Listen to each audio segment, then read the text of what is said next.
Well, I think I'll get started. First thing I'll do is I'll introduce myself. I'm Mark Askwith. I'm a longtime comic book fan, and I used to manage the Silver Snail. I was a consultant for a movie called Comic Book Confidential, which won the Genie, the Canadian Oscar. I then created a TV show called Prisoners of Gravity, which was 5 years with the host Rick Green. Rick Green is famous, I am not. And then I was the showrunner of Imprint, a show about books. And then 22 years ago became the founding producer of Space, Canada's national science fiction channel. And that ended in May when I retired. So I'm now, you know. So I should be interviewing you. No. Just talk about that.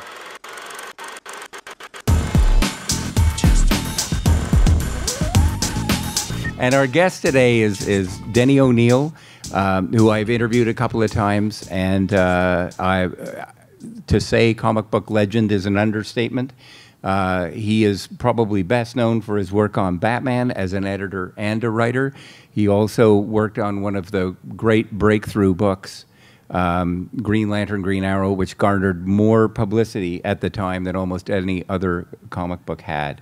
So, ladies and gentlemen, Denny O'Neil. Oh, what? Microphone closer to you. Yeah. How's that? Is CX4 calling control tower? That's from a radio show called Hop Harrigan that I listened to when I was 5. Oh. So I want to start, you started as a journalist. How did you get from journalism into comics? By accident. I was one of 2 liberals in Cape Girardeau, Missouri, and I didn't know anybody, so I hung out at drugstores and newsstands, and I suddenly was aware that I was seeing comics, and though they were an enormous part of my childhood, I hadn't seen them for about 10 years. So I investigated a little bit. I had a hunch that something was happening, and it was. At one end of Manhattan Island, there was Julie Schwartz figuring out how to do the superhero stuff contemporary. And across the island, there was Smilin' Stan Lee with a unique approach to writing dialogue and plotting and getting the work done. So I did some stories on comics are making a return. They had been eclipsed for 10 years because of a witch hunt. That was a time in America when conformity was considered a virtue. And I grew up in Catholic school, so.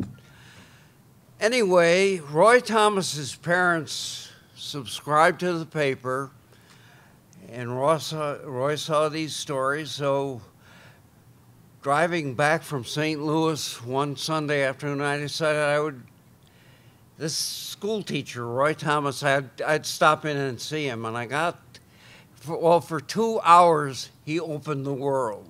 There was this whole intricate subculture I had never heard of, even though as a kid, I read lots and lots of comics. We traded them. Once a month, I would load up my little American Flyer wagon and go up and down Claxton Avenue, stopping at the houses of the kids I knew who were comic book readers, and we would trade.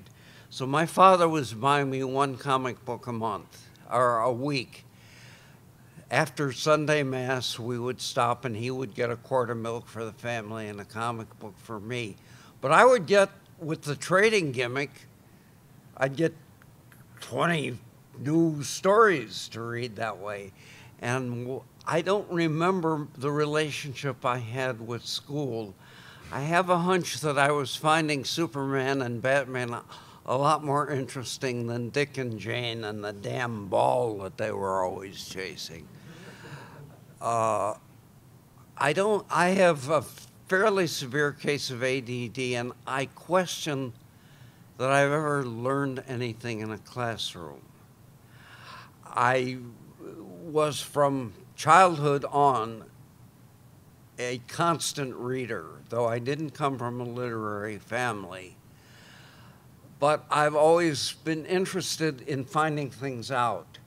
And if you have ADD, it is torture to sit through an hour and a half of a guy who the teacher probably doesn't want to be there.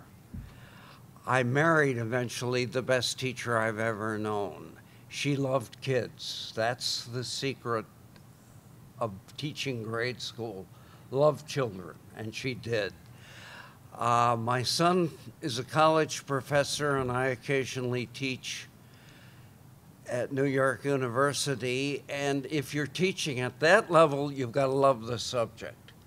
You don't even have to know the names of the kids, but you have to really be interested in what you're doing. Well, what about comics interested you? Why? And you've devoted, I mean, over a 5-decade career to comics. What is it about comics that you love as an art form? I sometimes think it's genetic. I have known people, I was married to one, who could not like comics. Annie wanted to like comics, and she liked the people I was, bringing home. But she couldn't, and she was an avid reader and a science fiction fan, but she could not wrap her head around. Here's what comics are. It's a language.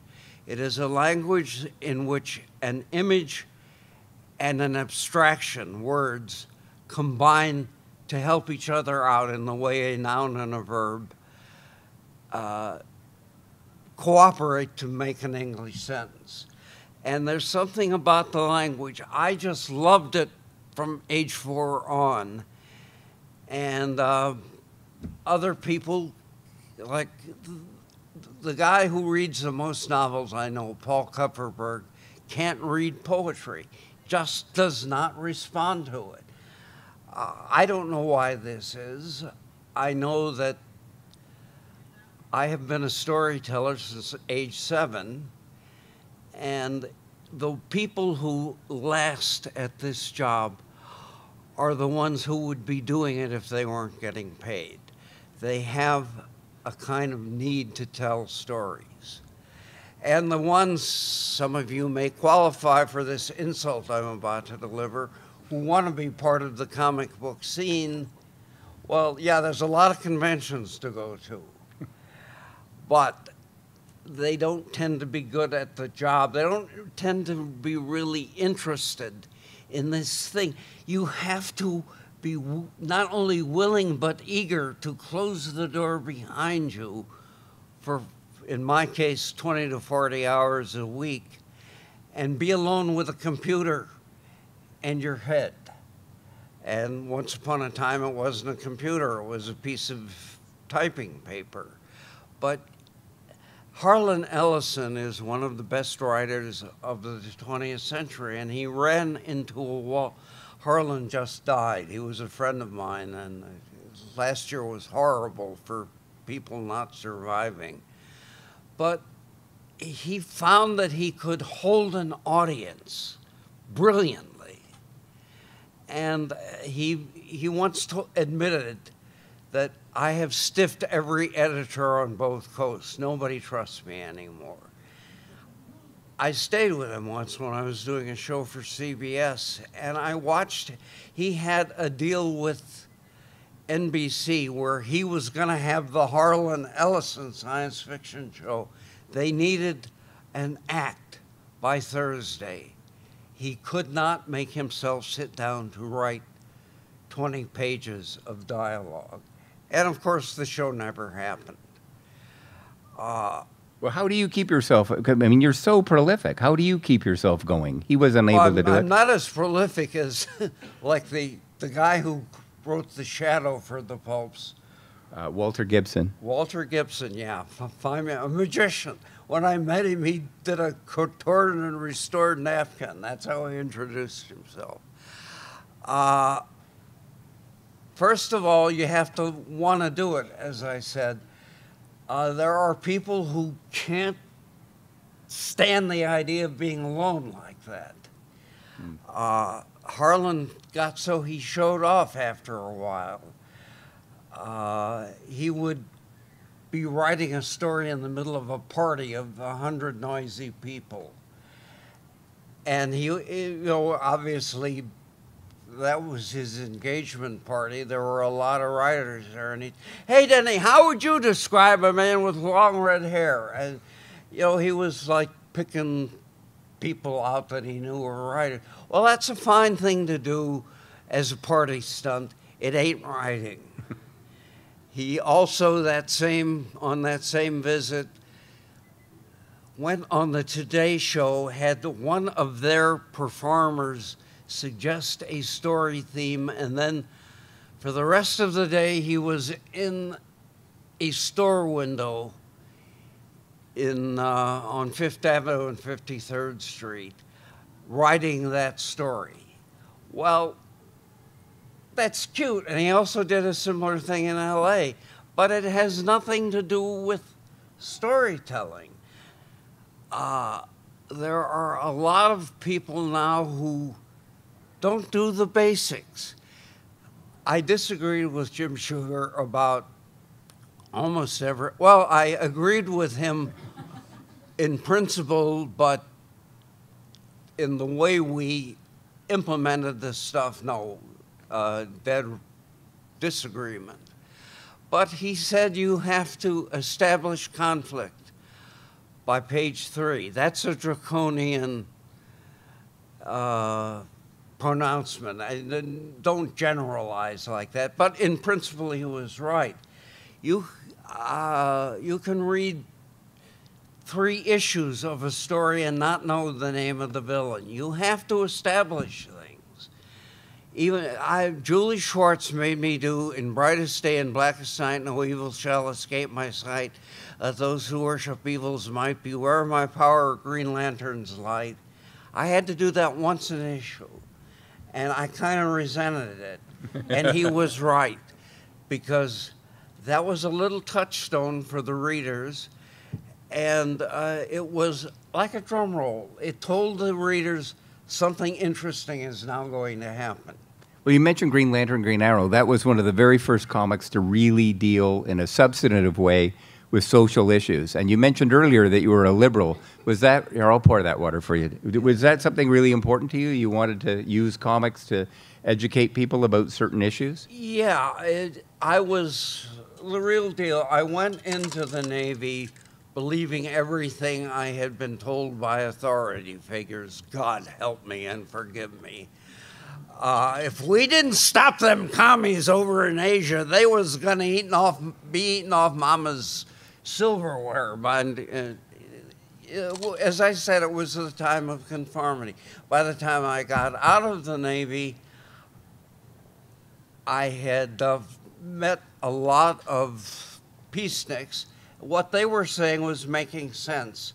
And I later found out that only 2 journalists that were covering the Vietnam War actually covered it, actually left the damn hotel and went out where they could have been shot.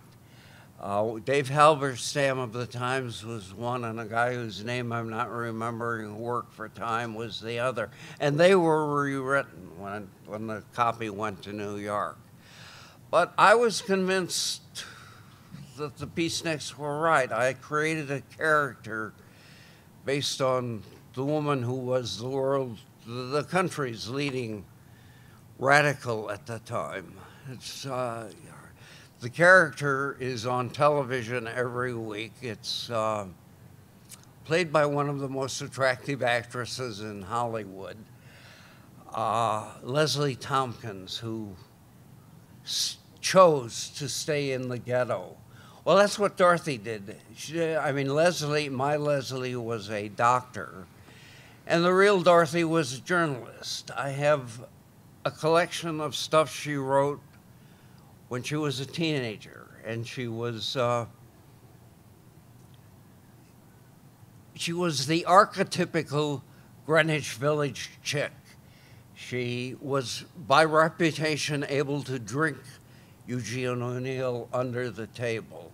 She wrote a book called The Seventh Virgin in 1937 that was considered smutty at the time. What she did in Lower New York, where I was first married, was she fed the hungry, she clothed the naked, and she gave shelter to the homeless. That's what she did, and she did it every day. And she was constantly in trouble with the church authorities. The other thing, but I mean, you know, like my Catholic parents and family could understand feeding the hungry. Priests didn't much do it, but Dorothy's lay people did. She is now up for sainthood, and I got interviewed by the Archdiocese a couple of weeks ago. And I told the clergyman who was interviewing me, you know that Dorothy told her daughter, don't let them make a saint of me, because saints you can dismiss. That will pull my fangs. So I mentioned this to the guy who was interviewing me, and he said, yeah, we know that. But if she becomes a saint, every Catholic school kid in the country will know who she is. He was right. So there are now, the place that she started at on Christie Street in the village, East Village, is still going, and I'm told there are 100 other Catholic worker installations. My best friend, who died within 24 hours of my wife dying, God was really mad at me that weekend. Mm. But he cooked. He was retired, and he cooked once a week he lived in San Francisco for the Northern California people. I don't believe in an afterlife, and I was explaining that to somebody I was having lunch with, and then I fell off, and this was an old friend and she thought I was being cute. I was, being funny, and then she said, after 2 minutes, I looked and you were turning green. I was dead. And she yelled. The guy who owned the restaurant knew that the town, it's Piermont, New York, had bought a defibrillator, and it was next door. And he was a fireman. So on 3 tries, I got my heart beating. And well, welcome back. We're all glad you made it, Denny. Tell me, those Green Lantern, Green Arrow stories were drawn by Neal Adams, well known to people in this audience. What was it like collaborating with Neal Adams? Have you ever done self-dentistry? I wish Neal well. I want him to live long and prosper, and I'm saying that very seriously. But wow, he is like Shooter, and Shooter is like President Trump. They are narcissistic. They cannot admit they are wrong. None of those 3 people has ever admitted they were wrong. There was photographs of an empty mall, and Trump was saying there was a record turnout. And you could see that he was lying, and he has to this day not admitted that he was wrong. In fact, he said that photograph was taken before the crowd showed up. It was taken early in the morning. And he, according to the LA Times, has told 5,000 lies since he's been in office. He started telling lies. I mean, we shouldn't have been surprised. He did what he said in his campaigns he was going to do, and it had nothing to do. I mean, it's a broken system. I know a couple of senators, and they have to spend 30 hours a week fundraising. Okay, the economy is a very complicated subject. Where are you going to find time to learn about the economy if you're spending all that time on the phone begging for money? Well, let's get this back to Neal. So why is working with Neal so difficult? Why is it like self-dentistry? He never met a deadline, though he will tell you that he never missed one. And twice he rewrote my copy, and one of the rewrites I find deeply offensive as a human being and a husband and a father and all that stuff that we are if we're alive. It was the drug story. Neal has complained that I've complained about this. He didn't think I had any right to be offended. The last panel, Speedy and Green Arrow are facing each other over the corpse of a kid who has died of drug problems. Speedy punches Green Arrow, and Green Arrow, picking himself up off the floor, says, "Ah, the kid's himself again." So the subtext of that is a punch in the face will solve a drug problem. That is pernicious and ugly and stupid. And had I known that that was going to be the rewrite, I would have insisted on taking my name off. I signed papers, we all did. They had a right to do anything they wanted. But the editor had that right, not necessarily the artist. But I'm not a diva. Okay, put on whatever you want. But when I've worked in television, I've been given the opportunity to read the script they're going to shoot from and to take my name off of it. That's the TV Writers Union is a great union. It really enforces that stuff. So I just didn't want to be associated with that mindset that a punch will solve any problem. It now bothers me once in a while that I write so many stories about violence. And often, I mean, I just finished a sequel to There Is No Hope in Crime Alley that introduced Leslie Tompkins. And when I wrote that 40 years ago, comic books, I mean, we had a lot of no-nos. I got to actually write the story this time, and I had the Dorothy Day character say to Bruce Wayne almost punches an 11-year-old. And she gets in the way and says, "You're a hypocrite, you're a liar, you love violence. You solve everything with violence. You are kidding yourself, and you're kidding me, and you're kidding the world.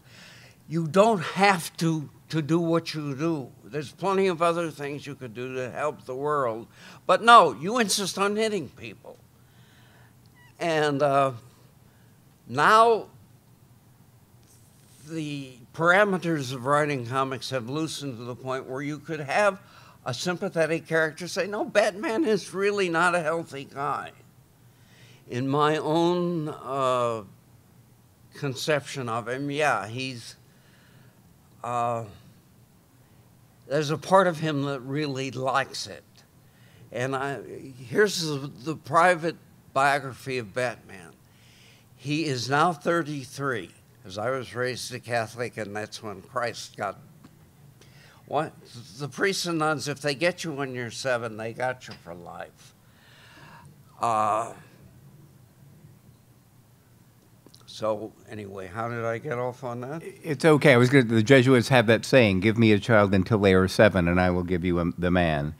So I know that one. But I wanted to, what is it about Batman that fascinates you? You've edited him, you've written him, you've worked on him for decades. Well, a practical professional writer in me realized early on that he is a great storytelling tool. Here are the limits I gave my writers. He does not have a love life, and he does not kill. And I have made up reasons for that. Anything else, and no science fiction of the kind that the character did in the 50s. I think of it as science fiction light. It's funny little aliens who come down and do funny little things. And how important was the detective aspect to you, the solving of the crime? Well, Julie insisted that we were doing detective stories. We did one detective story. I have at this point written maybe two to 300 Batman stories. One of the things I'm proudest of is a story that actually was a detective story. You, the reader, could figure out who the murderer was before Batman if you paid attention to the art, and Neal did a great job. If you looked at how tall, the situation is a circus sideshow is trapped on a mountain by a storm. One of them is a murderer. Batman is trapped with them, and he, figures out who it is eventually. Julie liked things like Ellery Queen's mystery stories, which were played almost as puzzles. There would often be a paragraph in the middle of an Ellery Queen story that said, well, Ellery now knows who the killer is, and he may be ahead of you, but it'd be a good idea if you remembered that the murder happened in a greenhouse with a toothpick. And if you know that, then you actually could figure it out. So I was proud of that as a piece of craftsmanship. You cannot, because of the limitations of the medium, you can't put a lot of red herrings in a comic book story, as happened in, the classic Agatha Christie kind of stories. There is a brilliant essay, and everybody in this room should read it. It is the one required reading that I have when I teach. It is called The Simple Art of Murder by Raymond Chandler, published in 1945. And it is ostensibly a comparison of the kind of detective story Dashiell Hammett was writing and the kind that Agatha Christie was writing. Where Agatha Christie, it was always in a little country house, and there were lords and ladies, and it was a very, very genteel murder. And it was so far away from real life, it was laughable. If you like solving puzzles, you can read those. If you read Chandler and Hammett, you read tough blue-collar guys who get pissed off and decide somebody's not going to get away with murder. And then with Chandler, you had his brilliant use of language. It's interesting you bring up Chandler, because one of the young storytellers that came to Marvel Comics didn't get much of a career early on in his career at DC or Gold Key, so he went to Marvel, was someone you mentored, Frank Miller. Do you have any memories of early Frank Miller and what you taught him while he was doing Daredevil? Sure. There were volleyball games in Central Park every Sunday afternoon with the comic book community. I was possibly the worst volleyball player in history, but I was there when there was this kid from Vermont, somewhere in New England, and he was a good volleyball player, but walking out to the subway, he would ask me the most intelligent questions about my own stories. I almost never got intelligent questions, but then I wrote a book about the history of comics for Scholastic, and that led to me interviewing Jim Shooter and Dick. I needed more money at the time, and I knew I was writing as much as I could and still try to maintain a certain level of quality. So that ended up with me going to work for Shooter, and the first assignment was Daredevil, and it was Frank Miller art and Roger McKenzie stories. And the book sales were going up. He was always an also-ran character, kind of a bargain basement Batman. So I got, and there was a falling out between artist and writer. Somebody was causing the book to be a success. I guessed it was the artist. So I ruled in favor of Frank and promised Roger that I would give him plenty of assignments. And Frank and I became kind of pals. We lived around the corner from each other. When Frank left town, my son apartment sat for him. As I was saying downstairs, Frank was the only person that I have ever been able to talk shop with. We took long walks through Greenwich Village, and we talked about the story we were working on. How is this going to work? What problems do we have to solve? So that was a real collaboration. With Neal, I wrote a script. It went away, and there was a comic book 6 months later. Well, and with Neal, 6 weeks later. But Frank was really interested in the craft.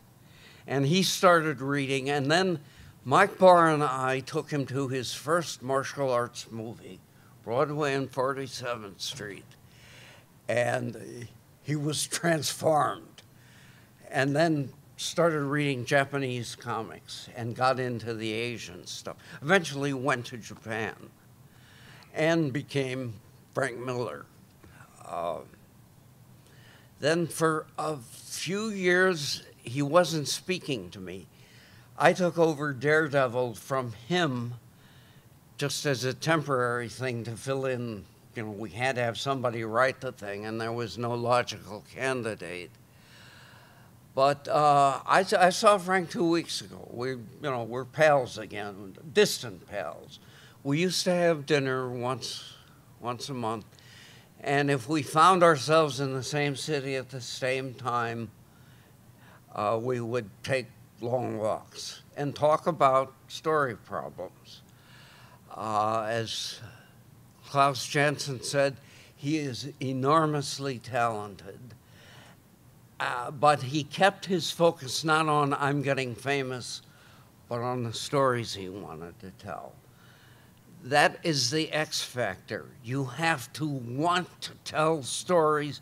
You have to have a genetic need, I sometimes think, to tell stories. And the people who get good at it, who stay at it long enough to get good at it, want to tell stories. They don't necessarily want to become famous writers. If you start to think that way, the work becomes about you and your contribution. No, it should never be about that. It should be about the story.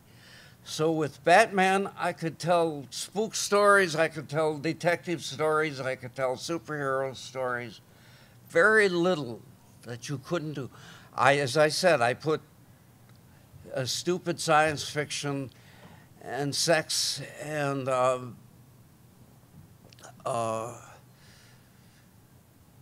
romance off limits. And if somebody came up with a brilliant story about Batman killing somebody, I might have published it. But nobody ever came up with anything that I thought, this has got to be the biggest honking deal there is when Batman kills somebody.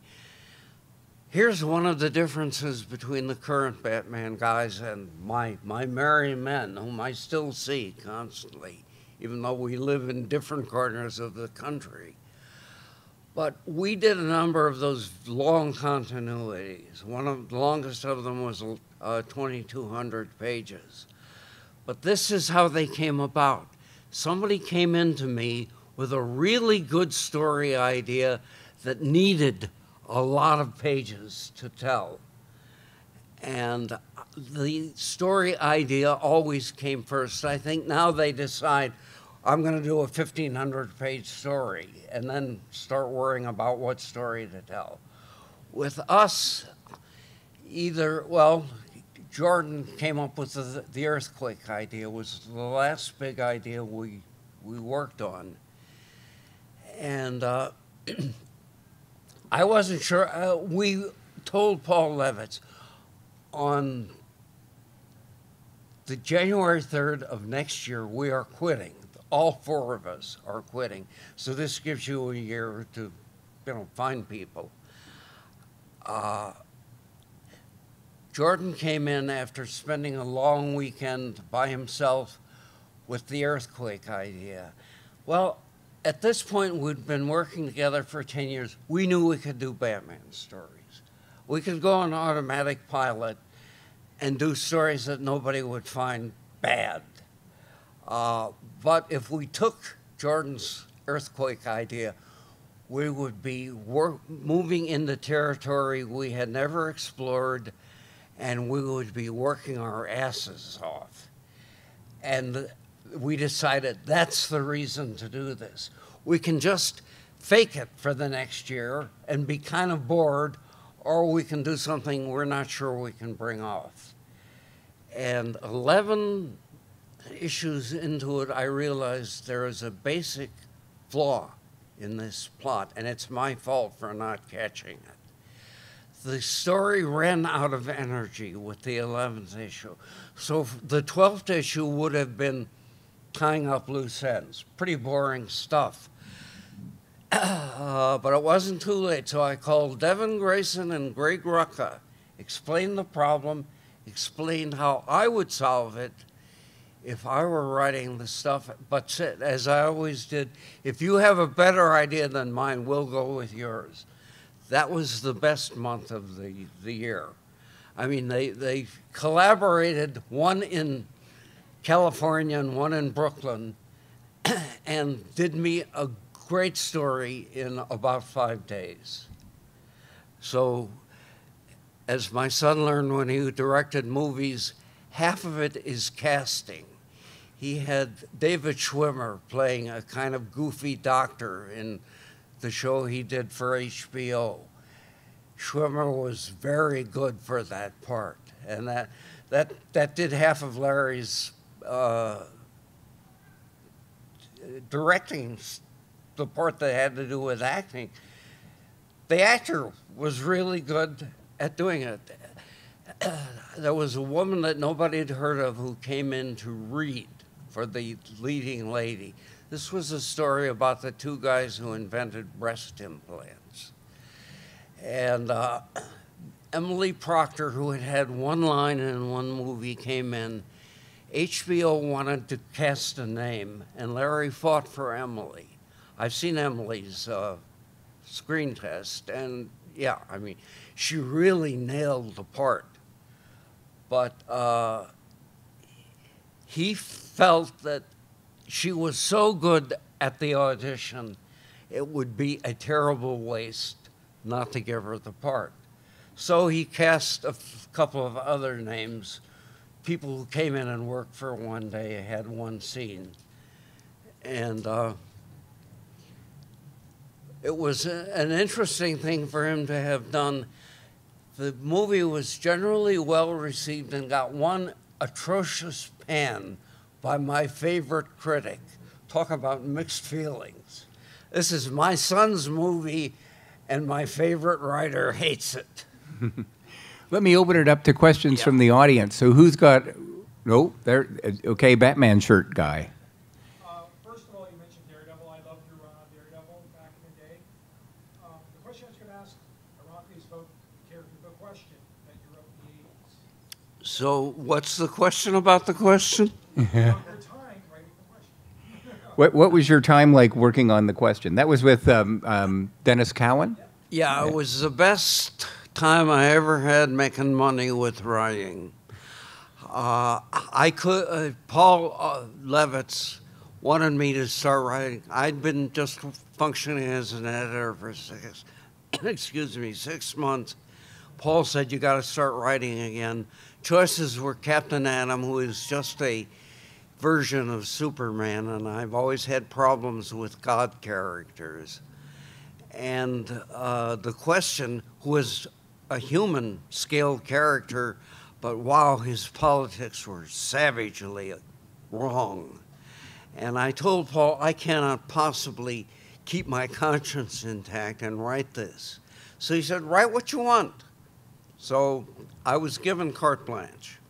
I mean, I knew there were certain things that were off limits, though there is one shot of the question's girlfriend topless. That was Denys Cowan. I'm not a prude. I think I can prove that if you look at my life. But it was wrong for the story. It didn't mean anything to the narrative. And you never, I mean, John Truby, who teaches screenwriting at UCLA, you never waste a scene. If the scene has nothing to do with the plot, you don't write the scene. So the guy who wrote Death of a Salesman, Arthur Miller, had on a 3x5 cord above his typewriter what the play was about, to remind himself, not to stray off point. So I just had a great time. And in the middle of that, I re-met the woman I dated for 4 years in college and high school and didn't see for 30. Her parents broke us up because I was good at two things, writing and acting, and there's no future in writing or acting. You're not going to get good grandchildren that way. So we met, and I sent her what had been published about of the question, thinking, if she likes this, we may get back together. If she doesn't like this, it's going to be hopeless. She loved it. So we were married for 30 years, very happily. Anyway, I hope that answers your question. Yeah. I'll just go over here to the yellow shirt guy. Just a question about Azrael and how you approach that character versus your Batman character. Question is about Azrael and, Yeah. and comparing him to Batman. For some reason, I was able to hear him. Okay.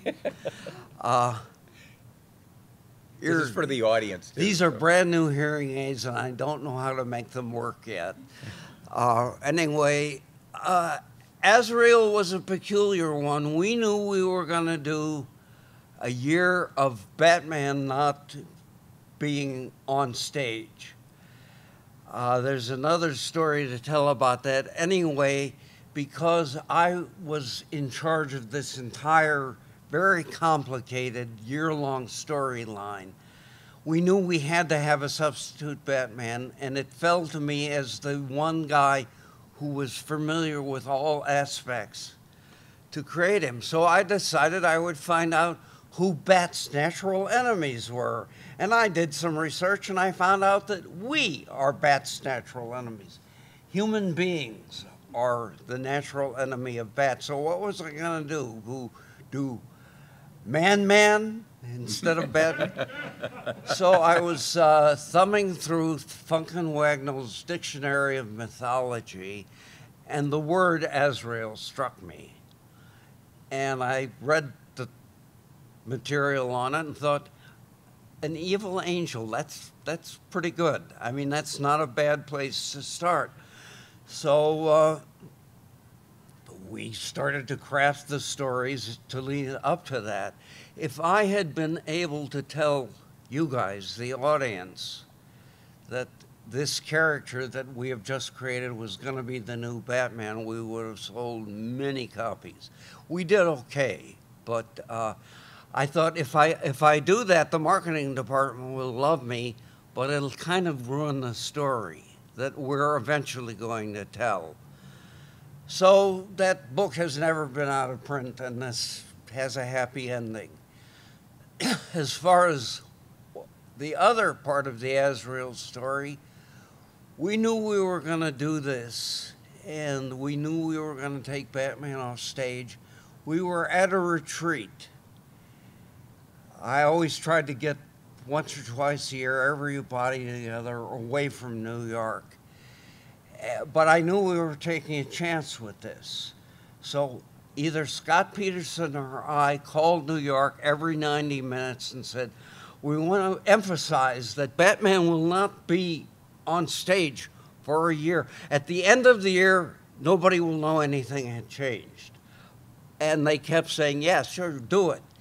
So 3 months into the continuity, I am crossing a lobby in Midtown Manhattan, and an executive stops me and says, you're killing Batman. And we told you guys, why didn't you listen to us?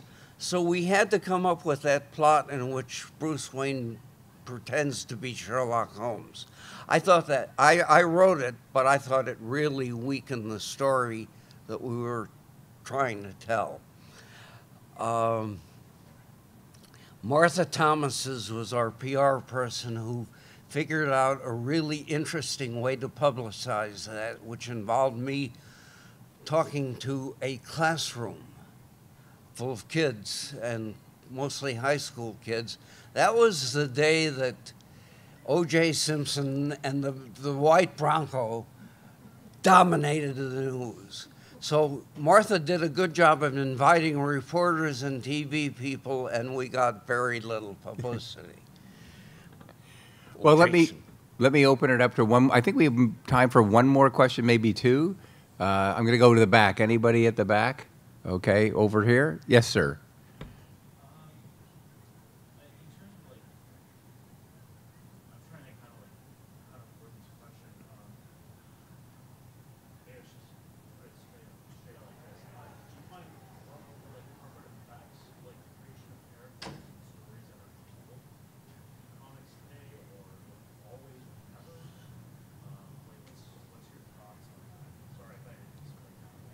Sorry, can you speak up? I couldn't hear your question. If you couldn't hear him. I'm sorry. It wasn't what you were saying. It literally, your register is so low up here, we can't hear you. I'm sorry. Do you find, like, incorporate, like, effects in creations, like creation of, like, characters and stories? Oh, okay. Do you feel that the company, the corporation, is affecting the kinds of stories that you are telling? Like, not Well, but, like, just in general. In general. if you've read Jerry Jones' book, his history of comics, he gets into that a lot. They didn't care. They didn't know. I worked on the Batman franchise for 15 years. 3 times in 15 years, I heard from an executive. And the story I just told about having to change a storyline in midstream was the worst of the 3 times. When I mean, I know people who work in television and they get rewritten to death. The last live action television show I wrote was a Superboy, and top of Act 2, he's talking funny. There is no reason in the script or the story for him to talk funny. The reason was the actor wanted to do it, and they let him. That's the kind of nonsense you put up with in television. Comics are a day at the beach by comparison. So we do have, I think, quite a time for one more. Yes, sir.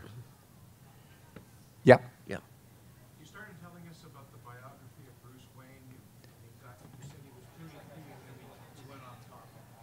Do you remember where we were thinking about? Can you? The biography of Bruce Wayne. We got kind of off topic. That was my fault.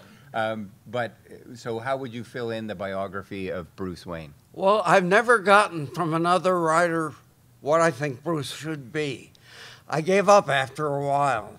I mean, in the movies, it's very uneven. He's a tough businessman and he's a wimp.